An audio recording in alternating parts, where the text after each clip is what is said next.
Hello, I'm Scott, the breathing guy.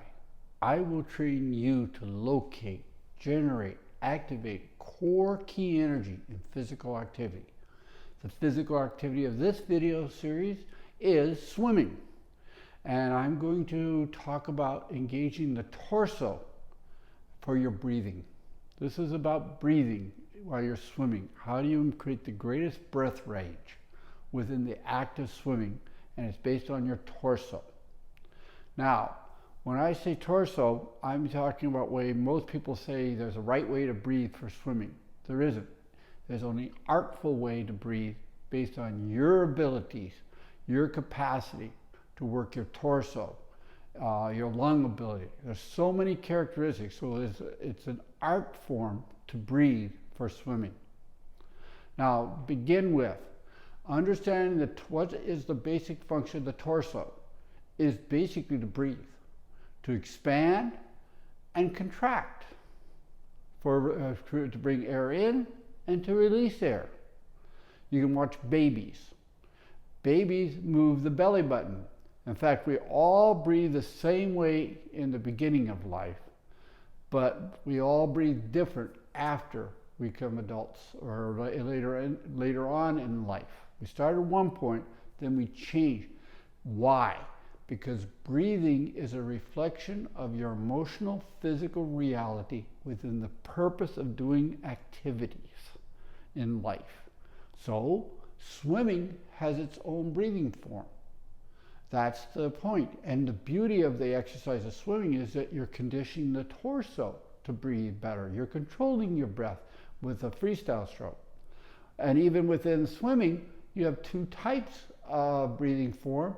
If you want to say freestyle, you breathe one way because your head's under the water.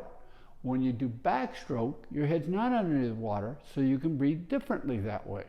And I'll explain the difference. Now, to learn to have good breathing for swimming is to learn how to exhale for a long period of time and inhale very quickly. This is active breathing in my approach. And it's all about how you use your core muscles, not your lungs. Everyone says, inhale to your lungs. Don't think that way. It's not artful. It won't help you. In fact, it will limit your breathing. But think of moving your torso itself from the core down here up. Breathing should start from the lower core, that's below the belly button.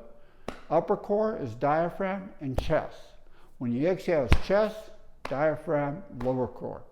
That gives you the greatest breath range. Basic. This is basic form on this breathing style to get the most for your swimming. And how? Now, let's begin. Understand the theory. The torso has three chambers. You can breathe either here, here, and here. Any one of that. And you can exhale from here, here, here. So the whole idea of breathing, or you can use the whole torso. You can use the diaphragm and the chest, or you can use the lower core, diaphragm, and chest. Those are what you can do. And it's based on hips, and if you breathe in through your nose or your mouth. Now let me explain. A lot of people say expand the lungs, and you inhale. And if you try that, it really limits. Don't try lung breathing. No trumpet player, no flute player, no opera singer breathes like that. They can't. It strangles you. As soon as you start, look at my shoulders, start rising up. As soon as your shoulders go up, it strangles you. It limits your breathing. You have to go minimum to the diaphragm, and if you can go lower. And actually, I'll explain the difference between the two in a minute. So let's start at the diaphragm. What do you want to do at the belly button? Start at the belly button. When you inhale, and you inhale through the nose, and you're pushing your belly button straight, not straight out a little bit, and then down. So you're pushing down like this, not straight out. If you straight out, my shoulders almost come straight out. You don't want your shoulders to come. The number one rule that kills all swimming ability, breathing ability, is tight shoulders. When this area here is tight, it strangles you here. Your jaw is tight, it limits your breathing range, it limits your strength, it limits your energy. You watch any great swimmers, their shoulders are soft, they're moving fast, they're breathing, their whole body is more fluid. That's your goal. That's it. And how do you get there? It's through releasing, coming softer, releasing all the tension. And tension, by definition, in my world of energy, is stored energy. So, if it's stored energy, it's a longer exhale. The exhale is the release of energy. Inhale brings energy in. In my world, there's 4 parts to breathing. Inhale, pause. Exhale, pause. Inhale brings energy in. Pause, it consolidates strength. Exhale is the release of energy. And pause is emptiness. Emptiness is a state that's really good at times. It really is a way of seeing the world without emotional characteristics, but being in a pause state. So understanding breathing, the 3 chambers, and how you manipulate those 3 chambers affects your strength and energy flow. And I'm teaching active breathing, which means short inhale, pause, long exhale, pause. That's active breathing. Meditative breathing is a little soft. Meditative breathing is different. So what we're conditioning it for is for swimming. And what's the difference when you inhale through the nose versus inhale through the mouth? You can test this. If you inhale through the mouth, try that first. It naturally goes to the chest, like this. It naturally goes to the chest. You want to soften your chest down. You want to soften your shoulders down. You want to soften your jaw down. Those are the 3 points that you have to draw. How do you do that? Is with an exhale. How do you do that? Is with bringing your lips forward like you're blowing over coffee. You're playing an instrument.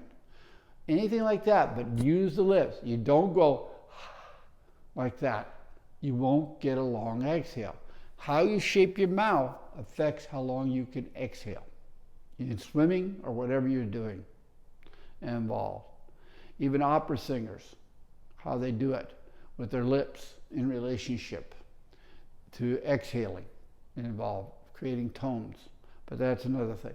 So anyway, so learning. So the rule is this: inhale, push your stomach and belly button out and down, and exhale. Now, in freestyle, if you watch most people's freestyle, you see the back and they have an arch.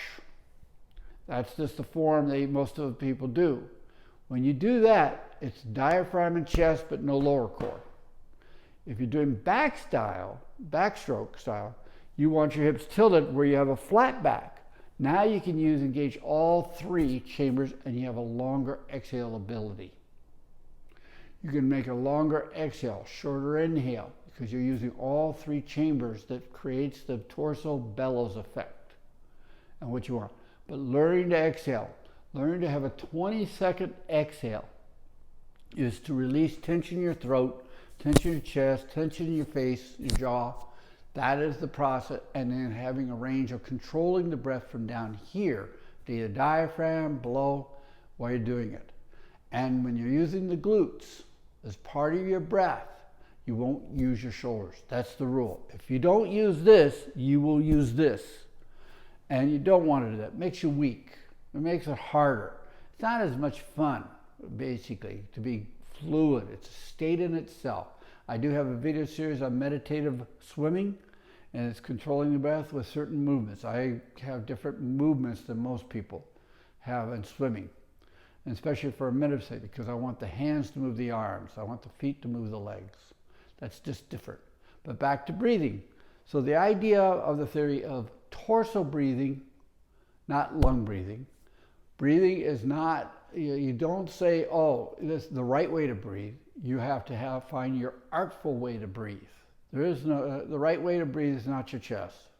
And there's not chest breathing, it's only core breathing. Either upper core or lower core, upper core. So understanding breathing from a torso point of view of expanding contraction, trying to make a 20-second exhale requires you have soft shoulders, soft jaw, soft neck involved, and you're using the glutes back here for the 20 seconds. So it's inhale relatively fast, pause for 4, and then 20 seconds of exhaling, and then pause for 5 or 6 seconds. And then inhale again. That requires fluidity in the upper body. That requires calmness.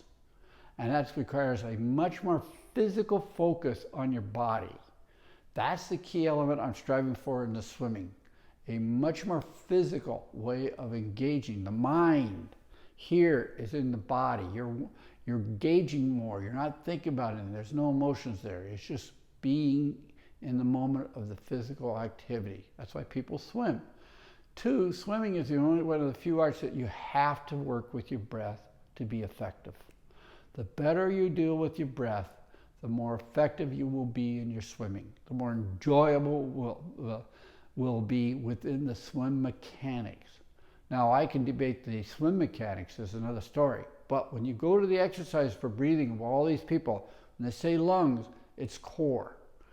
Lungs, breathing in and out your nose. You inhale through the nose, you can exhale out your mouth. That only works the diaphragm and chest, but not the lower core. When you exhale out the nose, it works all 3 chambers, here, here, and here. Same with breathing involved. So how much breath can you do given the shape of the body while you're swimming? And at least do diaphragm breathing in your swim. And when you're doing backstroke, use the condition down here. And the more you expand, push the belly button out and down at a 45, you expand the lats, you're expanding the back of your body. And then exhale. As the belly button comes in, and then get to a point, now pull it in by pulling down the glutes and softening shoulders. The shoulders will come down. But if you do this without pushing this down, your shoulders will come up. The hardest thing you're going to have to learn is not engaging the shoulders. In your breathing, in a physical force, or lifting anything, it's the hardest thing for reconditioning the mind, for imprinting on the mind of doing it this way versus that way. And swimming is a great place to begin doing that, to realizing it, to feel the benefits of this form. Baby breathing, like I said, we all start baby breathing and the belly button goes out to inhale, exhale, the belly button pulls in, and they can cry a lot more than 20 seconds on one exhale, on one breath. So understand, if they can do that, why can't you? And you have to have soft chest. Remember, when new babies do not have developed lungs. Yet they bring air in and they move air out, not in the chest range. Down here. And when you do this way, you're actually expanding the lungs differently than if you like that. It's very limiting. I'm just recommending, develop another way. Breathing is an art based on your capabilities. There's so many aspects to creating the breath for yourself, from being young, old, damaged, weak muscles, not tight shoulders. Understanding it is an art to use the torso to breathe for the purpose you want, like swimming. So start by laying down on the floor, bed, flatten your back out, put your hands, and then inhale, and then realize, pause, not drop shoulders, and exhale. On every exhale, soften those shoulders down, make it fluid. When you're swimming and this chest tightens up, you're strangling yourself. You'll feel strangled. You tighten your neck, you tighten your shoulder, you will feel strangled. You'll have no sense that you have a lot more breath in you, a lot more energy. You'll get this tightening, it tightens your energy around you. And there's no purpose. The whole idea of swimming and everything is to tone your muscles, to be more fluid, to get great benefit out of there. And by developing your breath range, you extend your ability physically in life. I have a saying with people's physical abilities. You take a look at a young kid's breath rate. They can inhale big and exhale a lot. But as they get older, your breath goes down. Range goes down. And as it goes down, endurance goes down. As endurance goes down, guess what goes down? Is your strength, range, ability. The way you shape your hips, your spine, your chest affects your breathing. Especially if some people I know, they're like this. You ask them to breathe, it's very short. The way you shape your body creates what the torso can do to bring to move for the breath range. Soft shoulders is the key element there. You do it with the breath, and exhale at the mouth, then exhale at the nose. The nose gives you the longest breath range, but mouth affects the shoulders the best. Anyway, This is a video. There will be more on torso breathing, how to engage. It is an art form. You have to develop it. It is not, there's no right way, only effective way to breathe for your swimming stroke and abilities based on your capabilities.